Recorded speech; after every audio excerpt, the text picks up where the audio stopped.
Oh, hi. You were live. I was waiting for it to tell me that we were live, but I guess it doesn't tell me that. Um, Welcome back to the Divergent Design Studios live stream Thursdays at 1 o'clock Eastern Standard Time. I took a little break over the holidays and had all kinds of good intentions about all the things I was going to do. I was going to learn how to use my live streaming software, which probably would have meant that I knew how to know when I was live if I had done that. And I really want to learn how to do interviews and all kinds of things. I was going to try to get all of the old shows onto a podcasting platform, and none of that happened. Um, Instead, we all got COVID, really mild cases, but still, yeah, we were just basically resting and taking it easy over the holidays. And so, oh, it's great that some people are here already. Hi, it's great to see you all. Um, anyway, yeah, I'm back, and the way I approach these things is that things happen in their own good time, and oh dear, I'm all tangled up. I got these new this granny chain to go with my computer and reading glasses because I was always losing them, but now of course I'm all tangled up in it. Excuse me for a second. Anyway, I'll get to all of those things eventually, and in the meantime, the show must go on, right? So here we are. But because I hadn't really been able to prepare some of the things that I was hoping to do, I decided to give myself a sort of softball um, topic for today, which is Ask Me Anything. So I have a whole bunch of questions that people have given me over on Instagram. I posted a question in my stories.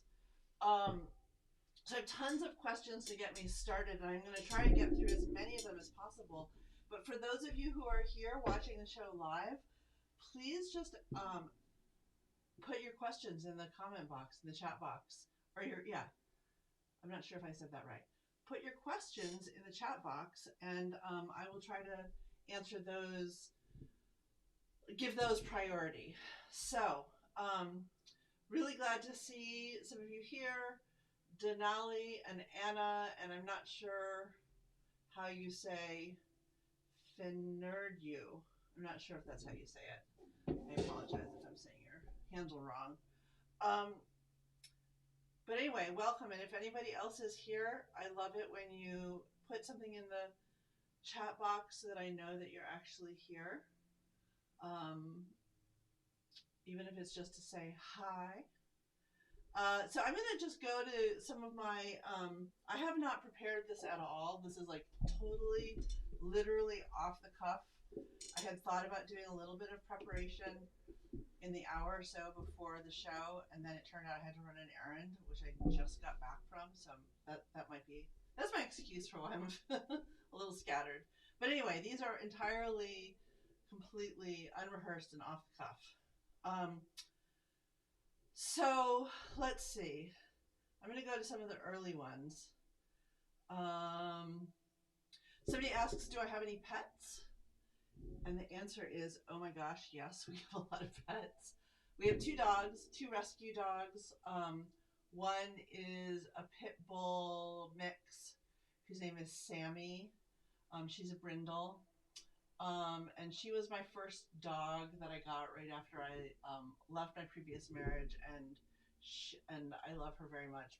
I mean, I love all of our pets, but she has a special place in my heart because we went through some really tough times together. And then we got another dog whose provenance we're not even really sure about, um, and whose name is Georgia. She's white and black and has big pointy ears. And then we have three cats who are siblings, and their names are Vita and Wolfie in Orlando, which are all like Virginia Wolf themed names because their mother's name was Virginia. And their mother appeared right before the lockdown, pregnant, gave us these kittens, and then recently disappeared. Sadly, we're pretty sure she's dead, but anyway, she's gone, and we're just left with her three kittens. So those are our pets. Um, let's see, what else? Um, uh,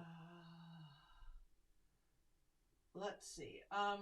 Elizabeth asked, any thoughts on supporting neurodivergent young adults as they enter the working world? Which is just a great, great question. And I actually have two neurodivergent children who are themselves sort of in that position right now. My daughter is about to turn 25 and is applying to graduate schools to PhD programs. She has a master's degree and is now applying, had a sort of forced gap year because of the pandemic, and is now applying to grad programs. And my son just graduated from homeschool high school and is not going to college, and is so sort of figuring out the steps of his life. So they're like in really different positions of their life, but they're both kind of launching the next phase of their young adult lives. And I guess my thoughts about supporting neurodivergent people as they enter the working world are that, I think that college can be overrated. I guess that's not really a working world question, but I guess what I think is that if you really like school, or if what you're really passionate about requires you to get some sort of professional degree, then you absolutely should go to school. But I think that like, well, first of all, I just think it's overrated for a lot of kids, not just neurodivergent kids. I think that what people should be doing when they're young and in their 20s is pursuing their passions as much as possible. And if that means that you need to separate out the way that you make a living, like, um, financially, like bring home money to support yourself. If you need to separate that from um, from the things that you love to do, sort of your meaning in life, your passions and your interests, then that's fine. I think that some of the advice I would give is not to be in too much of a hurry, to have a career, to find a profession, to settle down in one specific thing that is what you're gonna be for the rest of your life. I think that the world is really different now than it was even in my generation, and certainly for my parents. So that would be like young people's grandparents. Like, the world is just a different place, and I think that there's a lot more room for taking a more meandering path, discovering what you love to do. If you want to figure out how to monetize what you love to do, I think that that's great. And I think that if you are gonna work for UPS or in the restaurant industry or something like that in the meantime, that's also just totally fine if you have like the bandwidth and the physical capacity to do that kind of work. I think that. Oh, I also think that if I were going to do this over, I definitely, I think, would try to separate out making a living, making money from like my art and my passion. And I do think that that is probably good to have some sort of thing that you can fall back on to make a living from. And so I think something that's really overlooked by a lot of people are the trades. Like, I think that, like, go get trained as an electrician or as a plumber or as a welder, because those are ways of making money that can be flexible, that can be, lucrative enough to support you in a modest middle class lifestyle, so that you can do the things that you love, or at least until you can figure out how to monetize doing the things that you love. But yeah, I think that sort of the corporate path, the office job, the professional, the professional like career path is just all super overrated. And I think that young people should not get trapped into that, especially neurodivergent young people, because I think that those paths are just not really good for us, and so we end up failing in them often. So anyway, that's my answer. And I feel like that could be like a whole live stream, couldn't it? Like I'd love to talk more about that, and especially about school and college and all of that kind of stuff. Do any of you who are here watching have any questions? I see several people saying hi. I'm so happy to have you watching. But I'd love if you ask me some questions. What do you want to know? Here's one. The question is, how do you deal with uncertainty? Yeah, that's a great question, because I do feel like, well, I mean, I think that uncertainty is just sort of a condition of existence in our lives in general, whether we're neurodivergent or not. And it's true always, but especially in these times of pandemic and political and economic upheaval. There's just so much uncertainty, right? I think that one of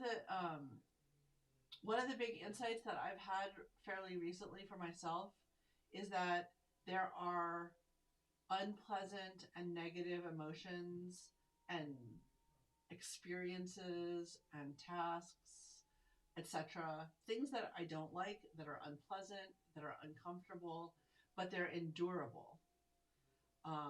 And that I'm capable of enduring them, versus other things which really are sort of unendurable in any kind of healthy way.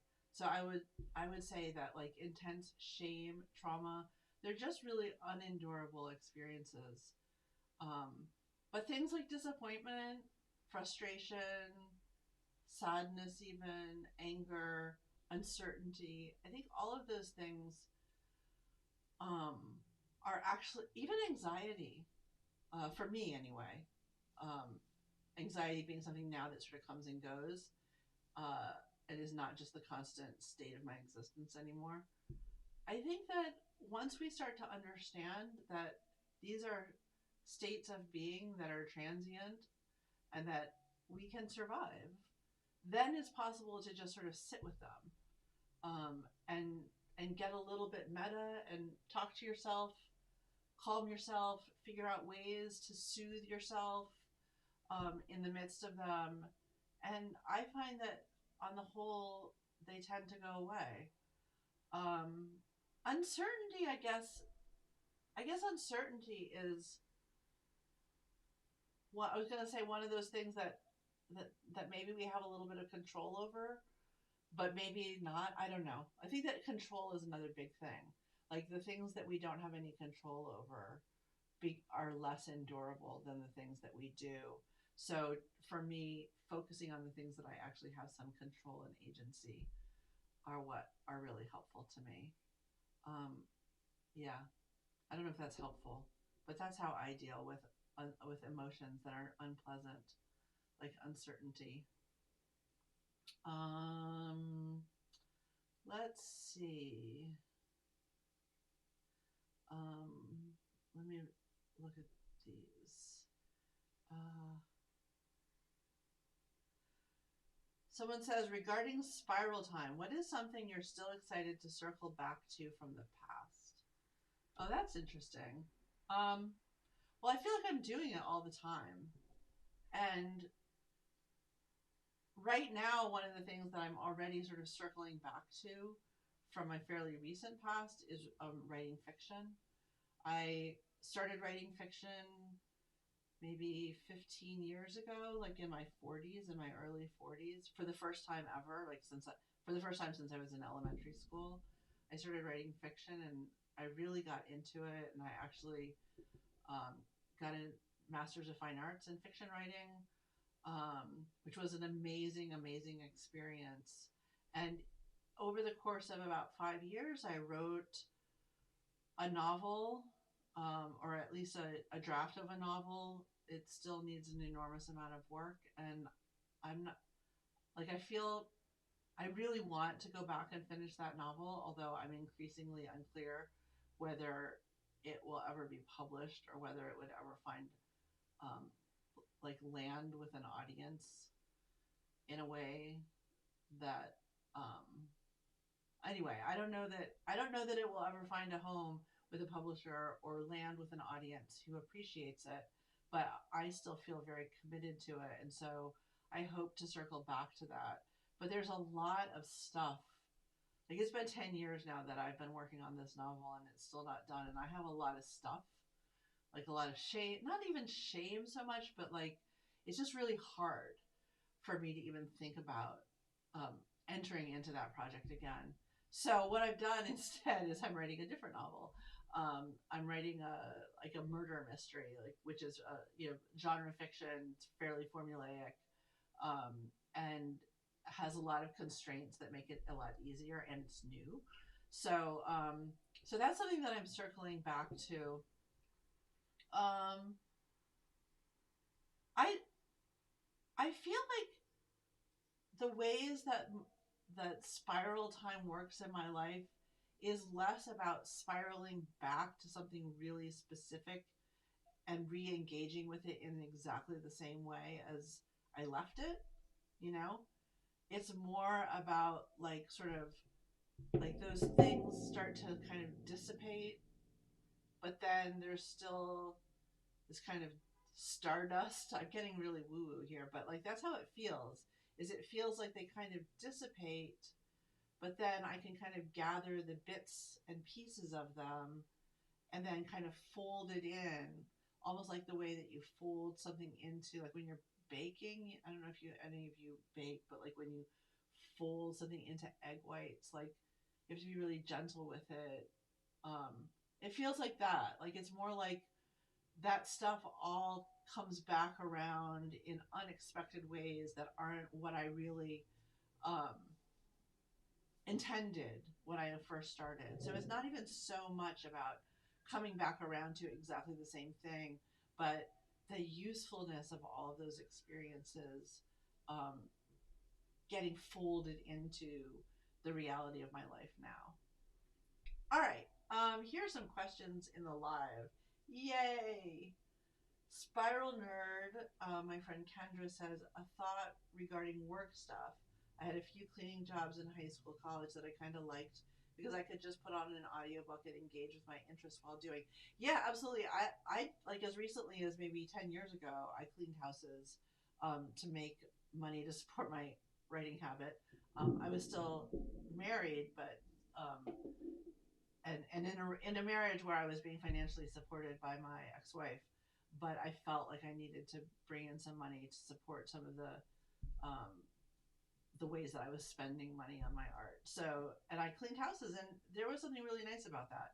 I mean, those kinds of jobs are like physically grueling work gets harder and harder as we age, and also for anybody who has any sorts of disabilities that make that kind of work prohibitive. But I think that if you are an able-bodied person who has the kind of stamina and bandwidth who can do physical labor, I think that it can be just really lovely. Like it can be a great way to um, like I find that when I'm doing physical labor and using my hands, it frees up some space in my mind, and that I can actually work through some really interesting things in my like in my thinking and in my art. So yeah, I totally agree. Yeah. Denali asks, what was your profession and job when you were in your late 20s? Did you make art then too? Okay, let me think. Um, well, so right out of college, I worked for a little tiny bit I know this isn't your story, this isn't what you're asking, but I'm just going to give you the brief history. I worked for a brief time as a bookseller at a bookstore, which I loved, but you can't make any money as a bookseller. And then I went back to school. I got a teaching certificate, and I was a junior and senior high school English teacher for 3 years in rural Indiana, and this would have been in like sort of my mid 20s. Um, And then for lots of reasons, um, mostly having to do with just it was impossible to be in a lesbian relationship and be out and work in the schools that my ex-wife and I were both teaching in rural Indiana high schools. And so we left um, those jobs and we moved to Philadelphia when I was about 26. And then when I was 26, I did a couple of years of temp work as a technical writer, and then I went to law school. So I guess in my late 20s, I was in law school, um, which I loved. I really thrived I've always thrived in school, and I really loved law school. But then I guess when I was 30 no, I must have been like 32 when I graduated, 31 or 30, 31. I was 31 because it was the same year that my daughter was born. I graduated from law school, and then I went to work as a lawyer for 5 years. Hated it so much. And in fact, one of the questions that somebody asked me on Instagram was, how did I survive being a lawyer? And the answer is I didn't.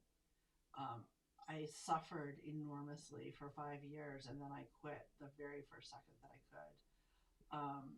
It was just a really, really miserable existence. I was just talking to my husband Joel the other day about measuring my time in 6-minute increments. Like literally, that's how my days were. When I worked at this law firm, I had to measure my time in 6-minute increments so that we could bill it to the clients, you know? So like if you went to the bathroom, you had to like keep track of how long you were away from your desk. And if you went to get a cup of coffee or stop to have a conversation, it's just such a brutal way to exist. So I hated that. And then eventually I left law to become a homemaker and a stay-at-home mom when we adopted my son. My daughter was born when I was 31 and my son came when I was 37. So yeah, I practiced law for 5 years, 5 miserable years. And I did not think of myself at all as an artist then. That was like the furthest thing from my mind. I had been sort of an arty kid.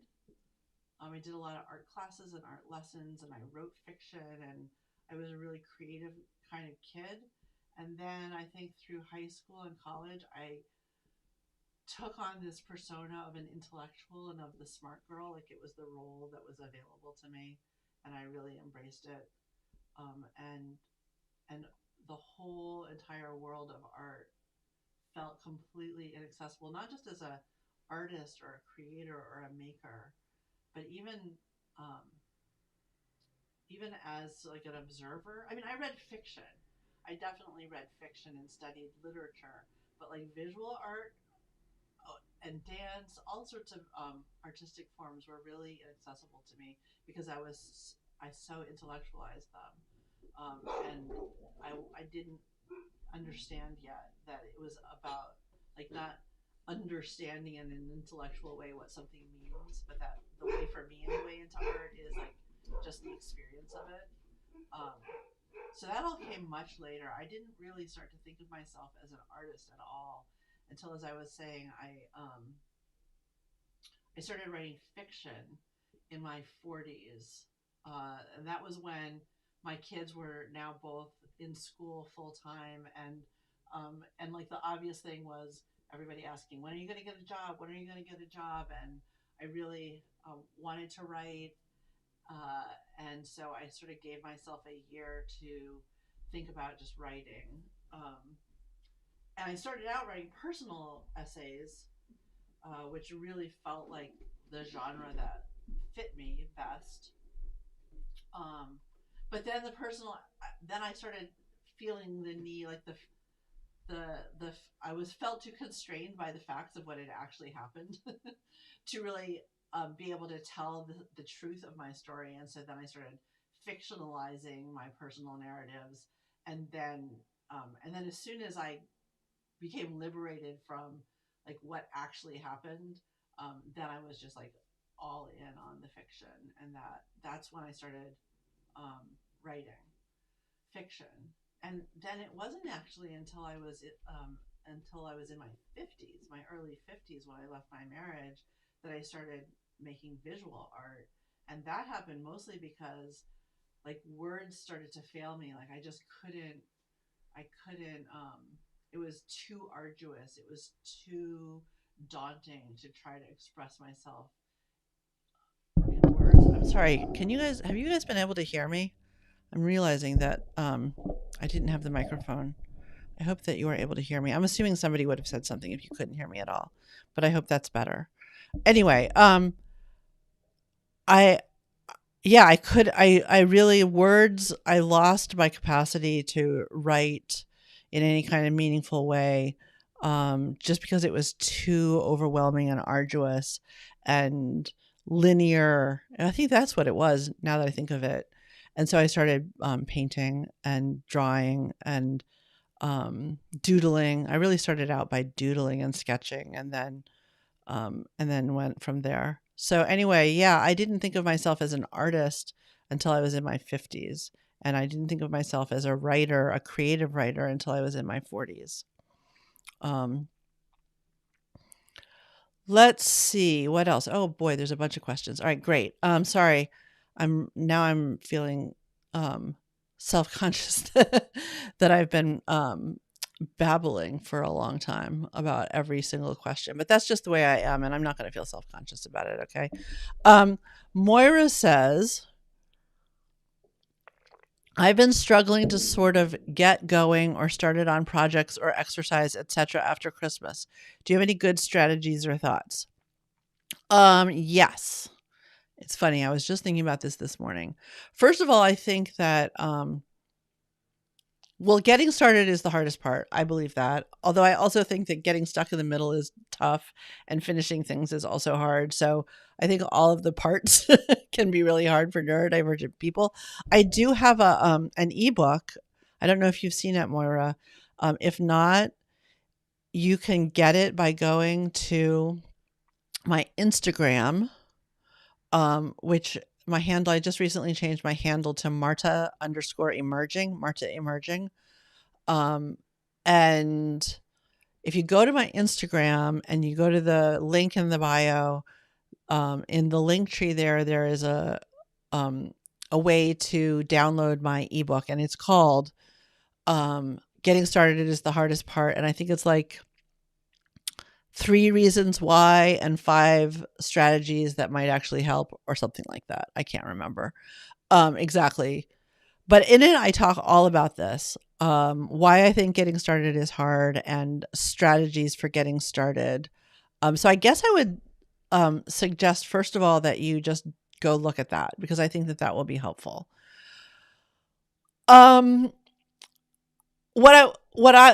So that's like a really practical answer. But what I was thinking about this morning was like, how much I like having routine in my life, and how hard it has been for me to develop routines that are like consistent and consistently satisfying. And what I'm realizing is that I have, over the course of quite a few years now, developed a morning routine that is really helpful to me. And I know that there's like lots of people out there in like social media and YouTube and stuff, all of the influencers and gurus and stuff, who talk about morning routines and how you have to have this exact morning routine, and you have to get up at this exact time and drink this exact drink, and write this many pages in your journal. And like, I just think that's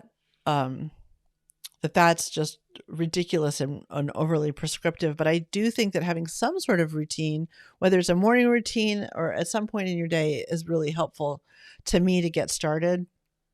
And I was just contemplating, like, how has that routine that is working really well for me to get my day started, how has that emerged for me? And what I realized is that it has emerged over time by sort of finding not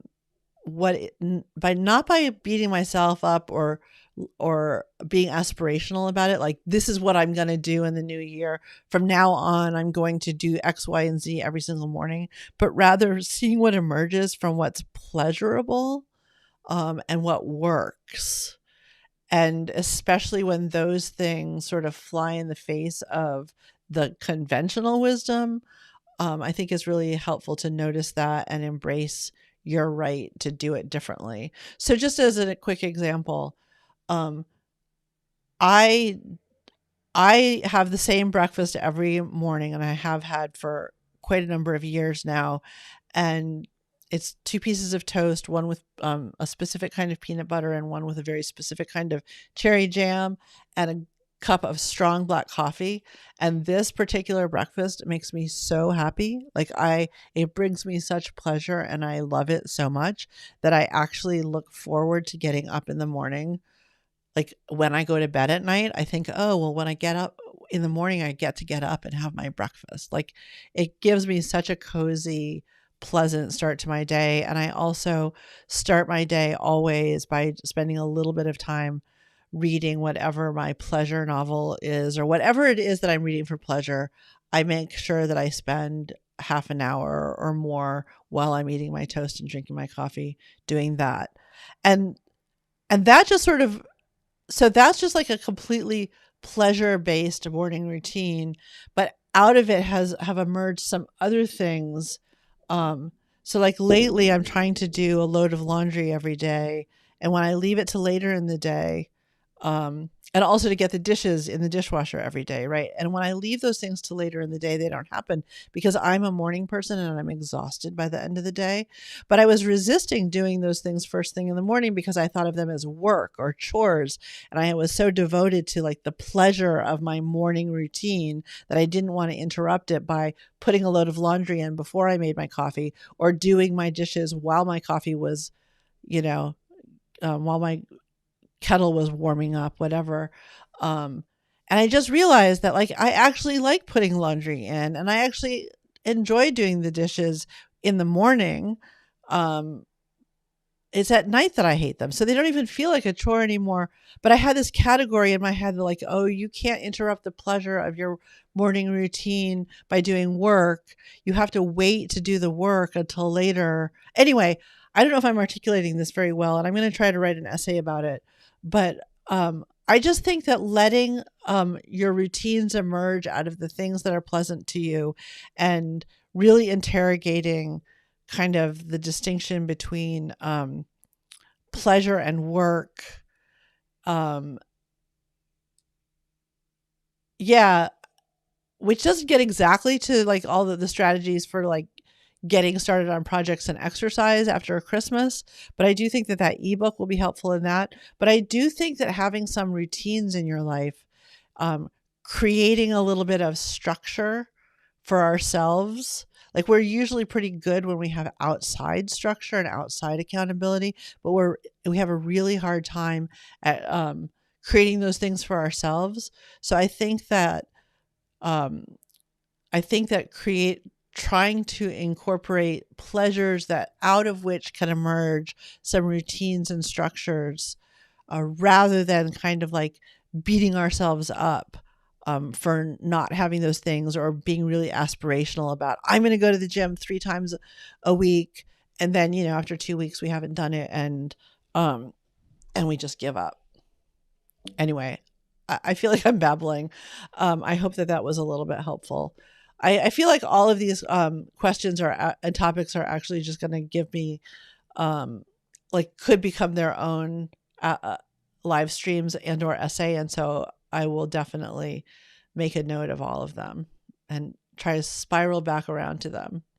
Robin says, do you think in words, pictures, feelings, or in multiple ways? I see this discussed in neurodivergent spaces, and I find it really interesting, a really interesting topic. That's a great topic. I think primarily in words, so much so that like I'm just a very language, in many ways, a really language oriented person. At least that's how I think. I think in words, so much so that like it's hard for me to conceive of there being a different way of thinking. And yet I experience the world incredibly visually. not so much it's not like images in my mind, in my mind's eye, but I find incredible like stimulation and resonance and meaning in the visual world. So like I love art, I love color and pattern and texture, I love light shining off of just about anything. So yeah, and in terms of feelings, I think that I don't know what it would mean to think. I think that one of the things that I'm questioning lately, and this is in terms of something completely different, but in terms of sort of faith and religion, is the difference between belief and experience. Like I think that a lot of religions, especially Western religions, or the Judeo-Christian tradition certainly relies on what do you believe, and I think of in that sense, belief is like this linguistic cognitive act, um, and and for me, like I for a long time didn't think of myself as a person of faith precisely because I didn't believe any of those things, but I've realized that the way that I experience the world, um, in a sensory way and in an emotional way and in this very visceral bodily way, that is really beyond words and beyond cognition and beyond belief, is really the core of my like spiritual experience and practice. And I'm trying to kind of incorporate all of that right now into like who am I and what am I as a person of faith, which was another question that somebody asked on Instagram about what do I think about religion, which is a whole other topic. I think that that's too big.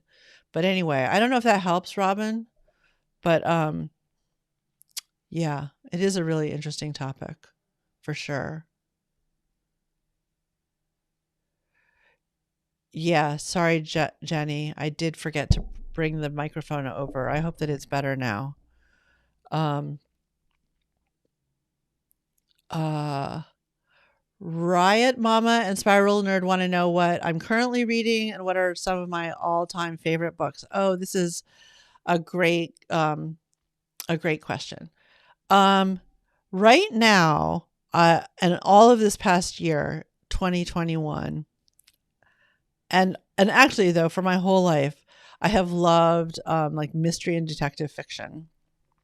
And like literally from the time I was a little girl, I read, and especially British mystery and detective fiction. So as a little girl, um, I read these like British mysteries for kids by this woman named Enid Blyton, and then I read all of Agatha Christie and P.D. James. And so anyway, right now, I've sort of rampaged my way through a bunch of British mystery books, and I'm waiting for the new ones to come out. So I found this Canadian series by Louise Penny.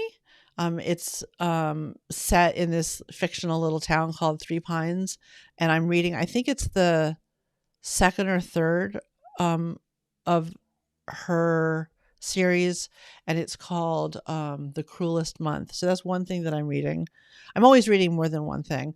The other thing that I'm reading, I have it right here actually. I always take the dust jacket off, but it's called What Can a Body Do by Sarah Hendren, which is an amazing book. I've had it for quite a while, and I'm just finally getting around to reading it, which is the way I roll. It's sort of like it's like all the things that I love. It's a mashup of design, like what design is and how it works in the world, and then also disability theory and disability studies, which is something that I'm really getting into lately. So that's what I'm reading right now. But some of my all-time favorite books, in addition to all of these murder mysteries that I love, my all-time favorite book of all time is Middlemarch, a novel by the British writer Marianne Evans, who went by the pen name George Eliot. I just think it's such a masterpiece, and I love it so much. I also really love there's a lot of like great literary fiction, and of course I'm gonna like miss a lot of it, but some of my all-time favorites, I love Mrs. Dalloway, Into the Lighthouse by Virginia Woolf. I loved and used to teach Their Eyes Were Watching God by Zora Neale Hurston.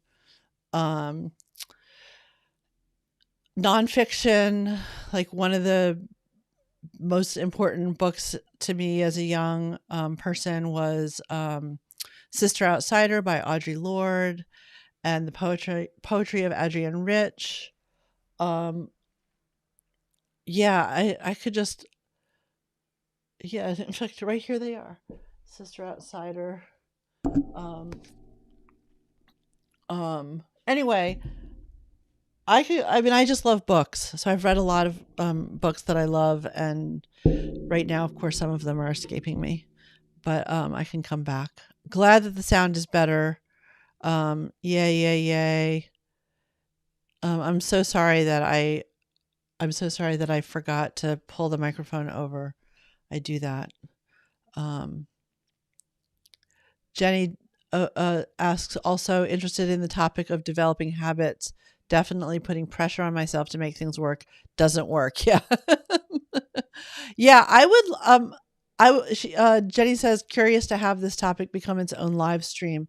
And yeah, that's actually great, because I do think that, like I said, I've just been thinking about it a lot. I think part of the problem with developing routines and habits is that we feel like it's something that should happen really quickly. And I think that sort of by definition, that doesn't happen quickly. And I think that we get really impatient with ourselves and feel this sort of urgency to have everything get resolved in our lives right away. And that's just not really how it works.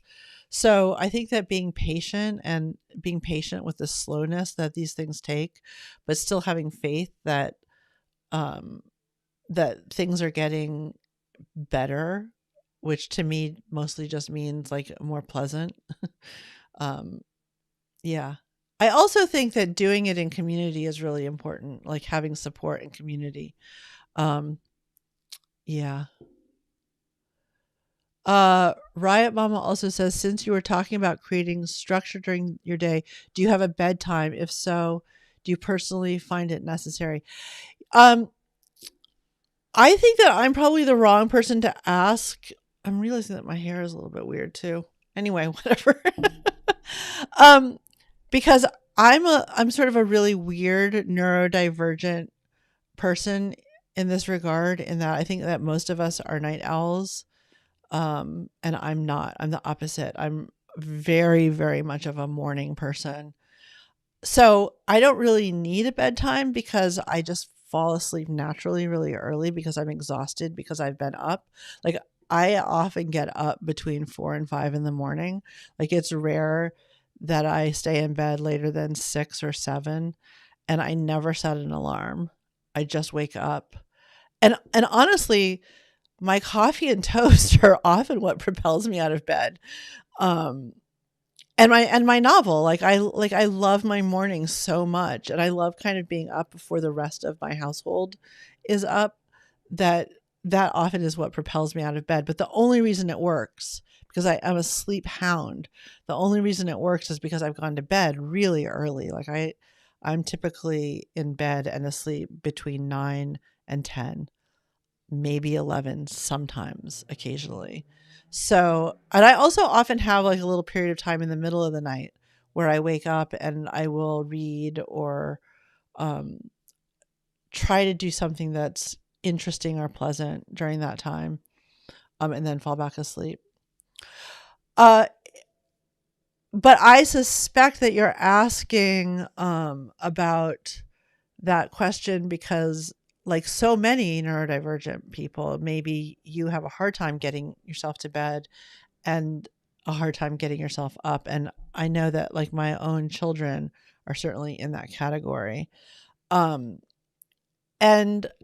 I think that that is mostly, my sense of it is that it's mostly about that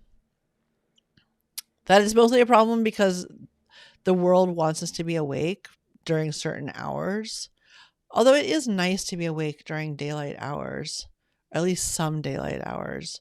So both of my kids have sort of constructed lives for themselves where they can sleep in late and stay up late. But they both feel like when that shift gets too dramatic, so that they're sleeping way into the afternoon, and they only, especially in the winter, only have a few hours of daylight left, they don't like that. And then they will purposefully try to shift it back. And I'm always happy to help them do that. Or, I mean, at least with my son. My daughter doesn't live with me anymore. But yeah, what I do think about getting to sleep, especially if getting to bed is a difficult thing for you, but even for me, is having kind of a wind down routine for yourself. Like I try not to read ebooks in general just because I'm on screen so much, and I'm like old school. I didn't grow up reading books, so I still like the feel of a book in my hand. But I try to stay off of screens right at the end of the day, and although we do watch television usually at the end of the day, but that feels like a different kind of screen time. But I do think that having some kind of a wind down routine that again is all about pleasure will help you go to sleep. I'm just at this point I'm kind of speculating about what your question is because I don't think it's I don't think that it's so much related to my experience because I'm such an oddball neurodivergent when it comes to sleep. Let's see. Habits is something I'd love to know more about.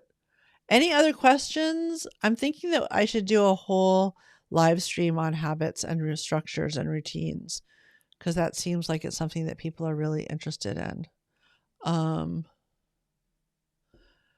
And Denali says that they're going to sleep because it's really late where they are.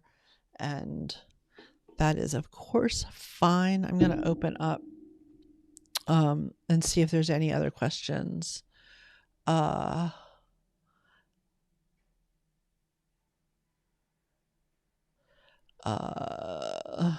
Sorry, I'm looking at. What is a place that you've always wanted to visit? I'm just going to read a few of these. Do you have any go-to activities that make you feel refreshed after? What's your favorite TV show and why? What is your neurodivergence discovery story?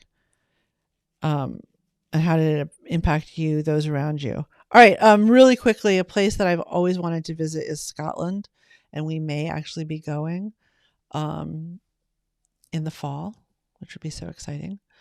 I mean, I've been to the south of Scotland, but I really want to go to the north of Scotland, and maybe even to the Shetland Islands.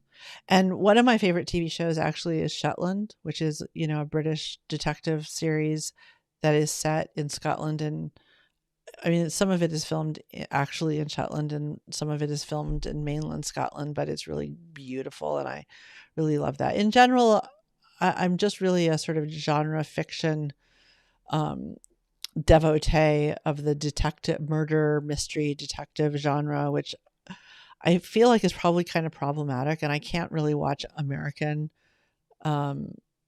police procedurals anymore because they're just too awful. But anyway, I'm apologetically passionate about British crime drama. And Shetland is a show that I really like. There are others, I'm sure, that are like more highbrow.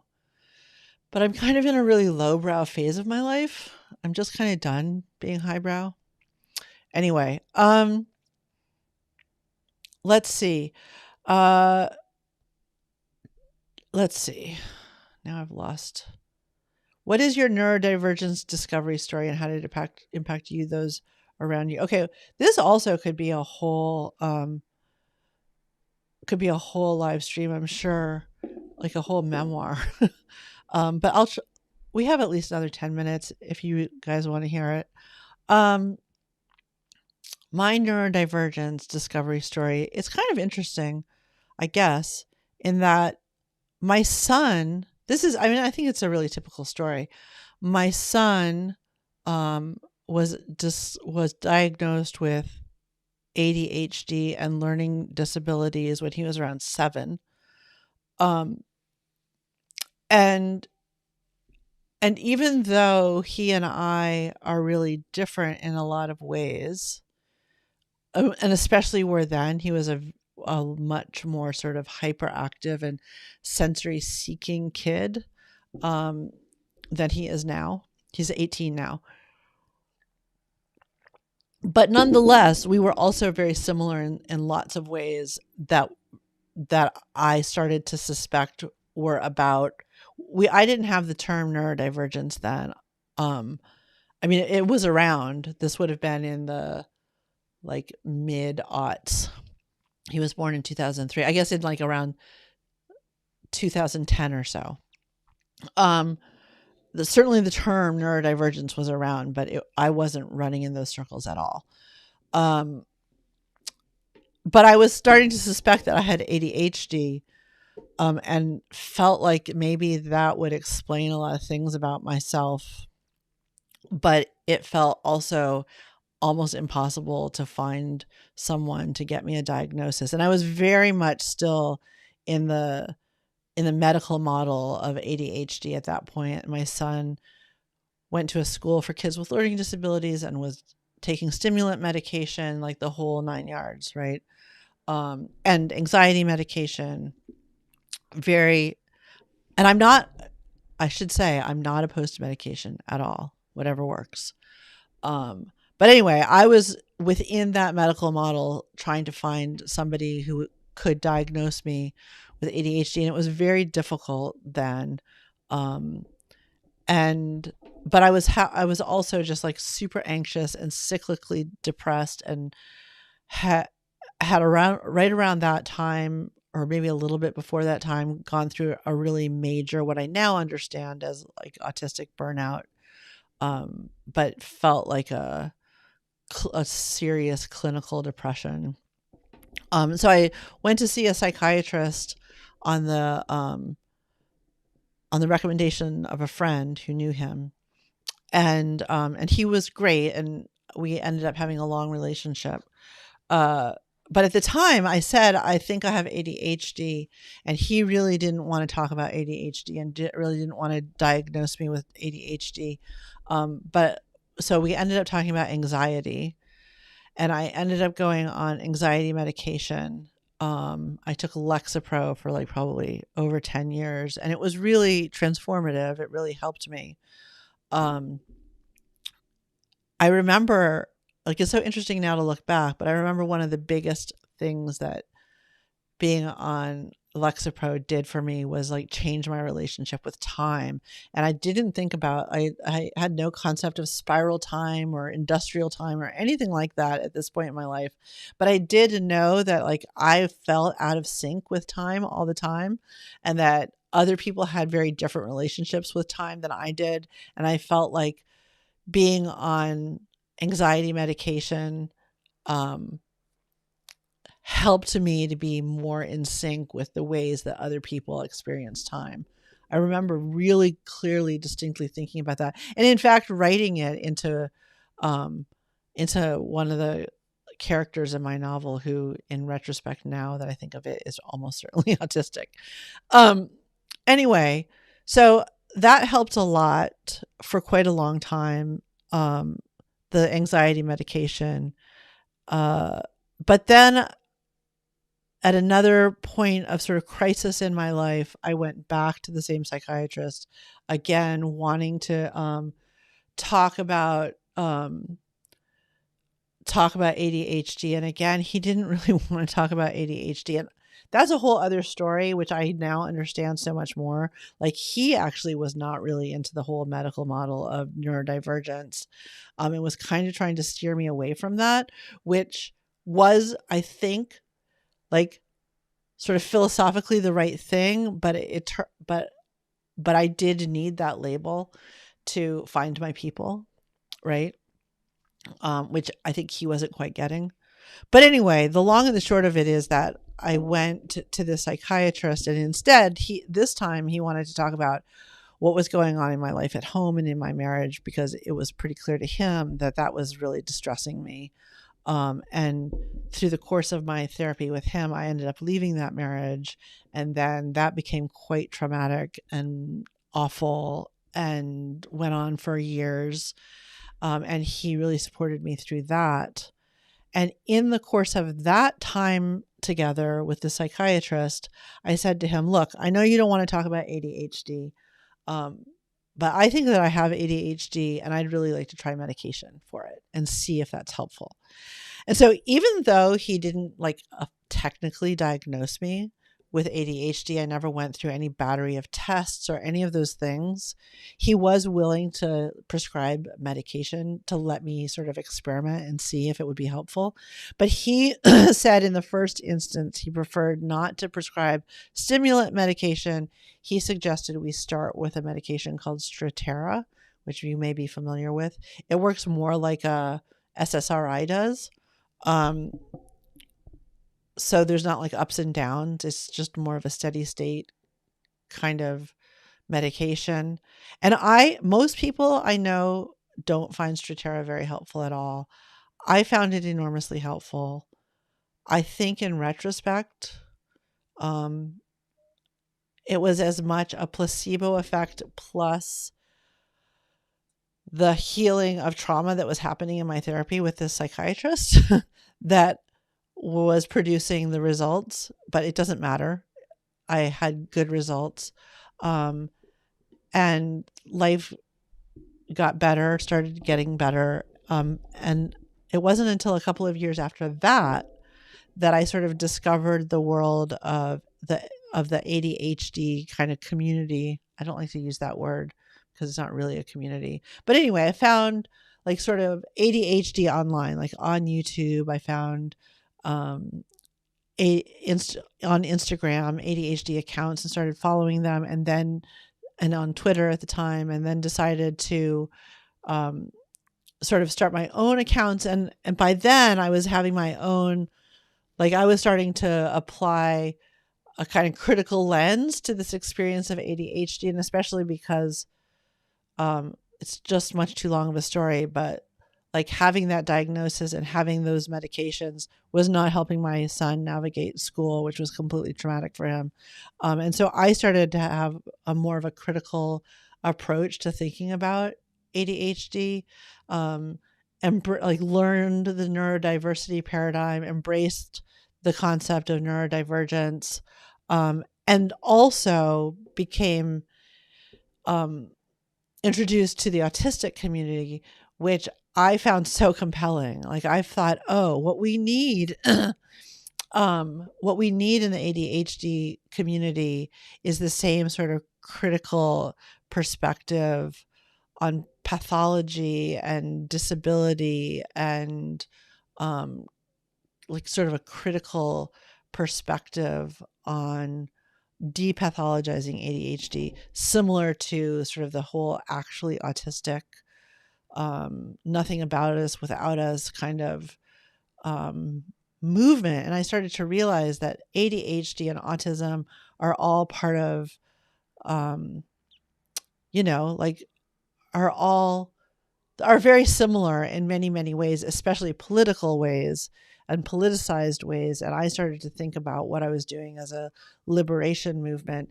And I actually had these same thoughts that I had about ADHD now about autism, thinking like, maybe I'm just using it as an excuse. Maybe, you just think that the cool kids are all autistic and you want to be autistic too.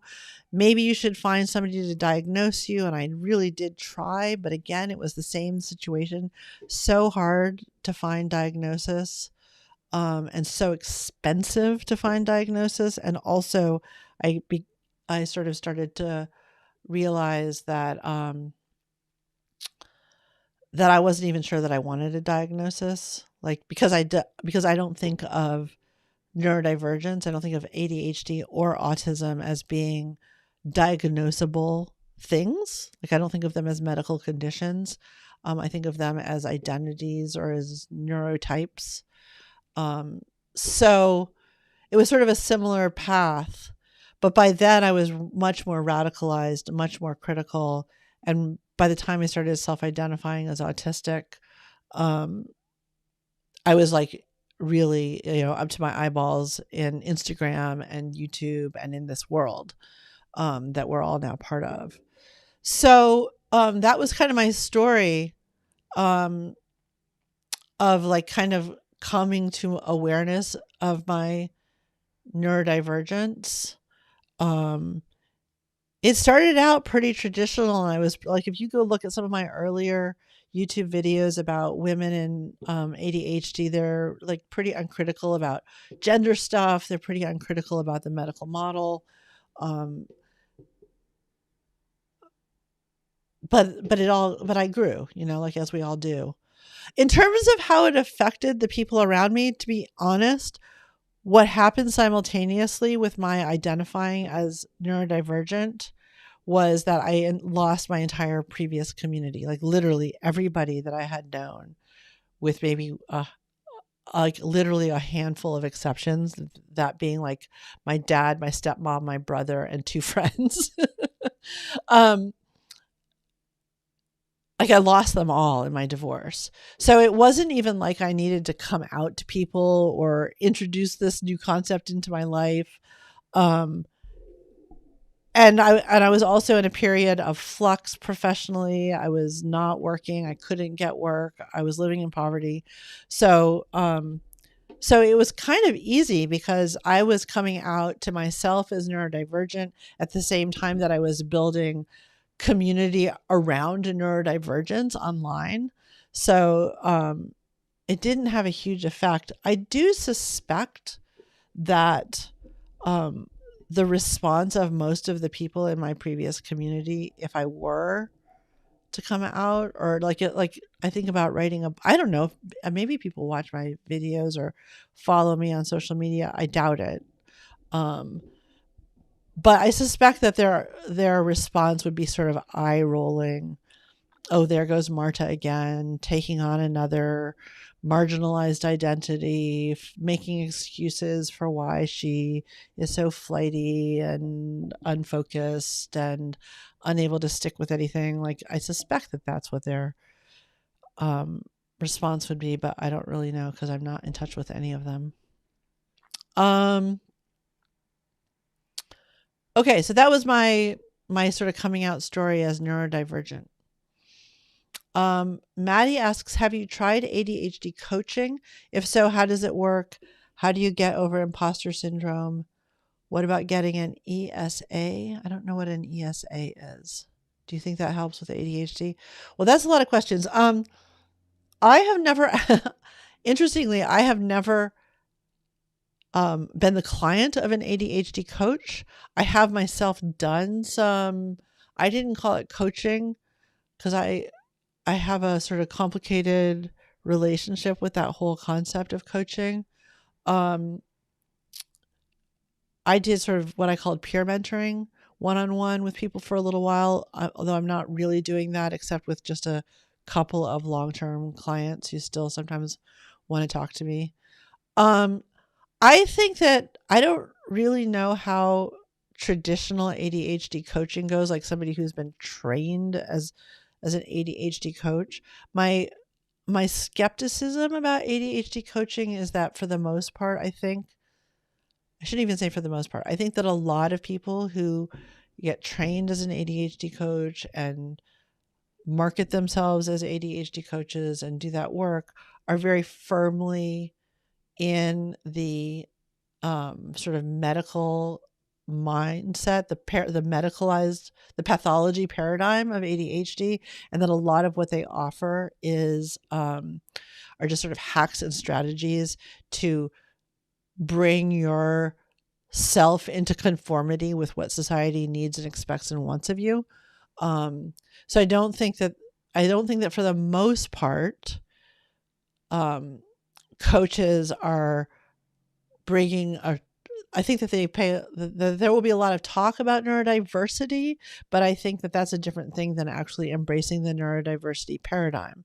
Having said that, I was just about to say some of my best friends, which is such a terrible thing, isn't it? But literally, some of my best friends do ADHD coaching and are trained as ADHD coaches and are brilliant at it precisely because they bring a critical perspective to it. And the two that come to my mind immediately that I would absolutely recommend talking to about how it works are Sandra Coral, who used to be the ADHD Good Life and is now Neurodivergent Narratives on Instagram, and I think is still, I don't know if they're taking clients right now, one-on-one clients, but they are brilliant, just brilliant. And also Elizabeth Brink, who is Coach Elizabeth Brink on Instagram, also is trained as an ADHD coach. But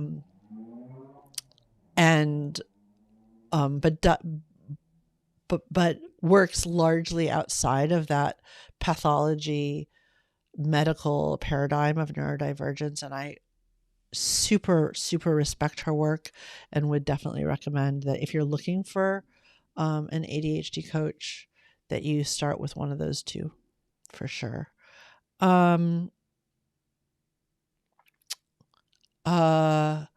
do you get over imposter syndrome? I think I might come back around to that either later today or at another time. That's a big one, isn't it? And I don't think that there's a simple answer, unfortunately. Jenny also asks, know the problem of people trying to talk me out of ADHD. It was well meant, but cost me several years in which I was not able to understand important parts of my experience. Yeah, I have a really complicated sense of my own story of working with that psychiatrist, because I think that I actually think that he was right in every way except that what he didn't understand was sort of the political ramifications of being ADHD and of being neurodivergent and the necessity of that label in order to find your people. Like I don't actually use the terms ADHD and autistic for the most part anymore, because those are actually diagnostic categories in the DSM, and I'm just like so over that. I think of myself as neurodivergent. I have a non-normative neurotype that shares lots of characteristics with what doctors call ADHD and what people call autism, and I think I completely qualify for both of those diagnoses, but I just am me. Like, I'm tired of like trying to suss out what's autism and what's ADHD. And like, it's like, those are categories that don't really exist. What really exists is me and my brain and how it works. And understanding ADHD and understanding autism, like what we call those conditions, has been helpful to me. But mostly how it's been helpful to me is in finding other people, like finding my people. Beyond that, I actually find those labels unhelpful, really. Like, they constrict me, they constrain me more than they liberate me. But finding my people has been the single most important liberating experience of my life, and I couldn't have done that without the label. So I have a really sort of nuanced or love-hate relationship with these labels. And when I think about when I think about my psychiatrist not wanting to put that label on me, at the time I was really offended by it, really pissed off with him about it. And that's why I just like pushed him and was like, okay, if you won't give me a diagnosis, at least let me experiment with medication and see if that helps. But in retrospect, I realized that he approaches this from the same critical perspective that I do now. That just wasn't the conversation we were having at the time. I mean, I'd love to go back. I'm still in touch with him, and I'd actually love to go back and talk to him about it again. He's just a brilliant and very critical guy. So, and really together we saved my life. Like, so, you know, like it's complicated, right? These things are often really complicated. ESA, emotional support animal. Yes. Sorry. I just was like blanking on what ESA was. I have like so many emotional support. I have emotional support animals. I have an emotional support person who is my husband. They're definitely my go-to co-regulator. Yeah. I've been thinking about that because I'm planning a trip with my daughter for her 25th birthday this fall, and Joel isn't going to come with us, and I'm going to be gone for almost 2 weeks.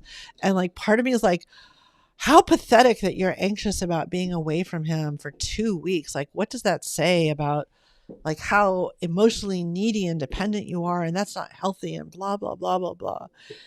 But then there's a bigger part of me that's like, no, it's not about like I don't have any sense of, not that I'm so enmeshed with him that I don't have any sense of myself, which couldn't be any less true. Like, it's precisely because of the ways that we help one another co-regulate that I am able to have a strong sense of myself. Anyway, I'm going off on a little bit of a tangent, but yeah, I'm all in favor of whatever emotional support creatures help you do that. I'm a big fan of it. Oh, I didn't realize that you could get exempt from pet rent type fees if you have an emotional support animal. That's great. Spiral Nerd says, I've tended to feel like having an animal companion helps me have more routine in my life because a little creature I love depends on my care and routines too. For sure. Absolutely. Like, I go for a walk, a really lovely walk that is so good for me on so many levels, like visually, in terms of getting exercise and moving my body and noticing the changing of the seasons, like all experiencing weather of all types. So good for me. And I absolutely would not do it if it weren't for the fact that I'm walking my dogs and they need me to take them every day. So, Jenny says, and this looks like a quote, Nick Walker. Okay. Yeah. That's actually another book that I'm reading right now. I just started it, so I can't really say much, but I just got Neuroqueer Heresies, which is Nick Walker's collection of their essays that they've published over the years. And I've only just read like the intro and the first essay, but I'm loving it.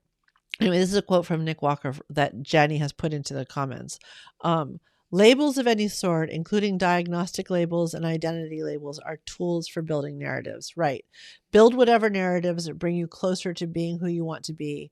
Employ whatever labels support those narratives, and discard labels that no longer serve you as useful narratives. I agree with that 100%. 100%. But that's sort of my approach in general, is like to the extent that we can, without, like, I understand that sometimes we get triggered. We have old traumas that can get triggered by things. Or sometimes things are just too offensive. But on the whole, I'm a big believer in taking what's useful and leaving the rest. And to the extent that you can do that with like any body of literature or any body of advice, like, I'm kind of fascinated by productivity culture because I think that there are and by entrepreneurship and by marketing. Like, I'm really fascinated by all that stuff. But I think it's because I'm not triggered by it. And so it's really easy for me to take what's useful and leave the rest. And often what's useful is kind of subversive. Like I think that good marketing is the same thing as good movement building, for example. Um, so anyway, yeah, but I love that quote from Nick Walker. That's awesome. I can't believe that I'm only just now discovering Nick Walker's work. Like I really did come through into this whole world really through the back door. And I'm just finally starting to read some of the theory, like the critical theory in the field of disability studies, especially, and autism, critical autism studies. And my friend Jess Meadows is doing a lot of great work on critical ADHD studies. I think it's all just so needed, really needed. Often quite controversial because people misunderstand. It's really easy to be misunderstood when you're talking about these things in critical ways. All right, well, it's 2:15 my time, which means that we've been at this for an hour and 15 minutes. And I think that that's all of the questions. I think that I hope I didn't miss any. But if I did, maybe we'll do another one of these, or maybe I'll do one on Instagram or something like that. But it's been really great answering your questions. Thank you so much for bringing them. And I have no idea what I'm doing next week. Soon, I'm hoping to start doing interviews with other people, so it's not just me rambling on.